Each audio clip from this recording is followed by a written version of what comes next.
அடுப்பை பற்ற வச்சுக்கலாம், வச்சுக்கலாம். கடலெண்ணெய் ஊற்றி ஸோ வெங்காயமும் சின்ன வெங்காயத்தையும் போட்டு உப்பு போட்டுக்கலாம். அப்புறம் இஞ்சி விட்டுக்கலாம். அப்புறம் தக்காளியை போடுவோம். இஞ்சி மூட்டு பேஸ்ட் போட்டால் தாங்க உடனே மணக்க ஆரம்பித்தூளை இறக்குறோம். இல்லை கிராம்பு தூள் இருக்கும், அதை கொஞ்சம் உள்ள காட்டுங்க. நல்லா மஞ்சத்தூளை போடுறோம்.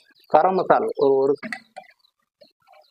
சும்மா பஞ்சா வந்துட்டு அதுக்குள்ள அவசரத்துல நம்ம ஆளு மூஞ்ச காட்டுங்க. எதுல மூளை இருக்கா இல்லையா திங்கிறதுல கிளீனா இருக்கும். அதுக்கு எவ்வளவு இடைஞ்சிடும் தகதகன்னு அழுகிட்டு இருக்கு. மசாலா போட்டுக்கலாம். 10 ரூபா பாக்கெட் ஒரு பாக்கெட் போடுங்க. கரெக்ட். குழம்பு மிளகாய் தூள் அது ஒரு 2 ஸ்பூன் போட்டு மறுபடியும் நல்லா கிண்டி வரும். கூட கொஞ்சமா சூப்பை ஊத்திக்க. எப்படி இருக்கு இப்போ ஊத்திடும். இதுல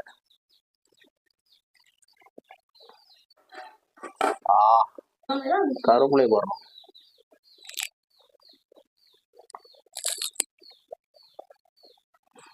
அடா சூப்பர்.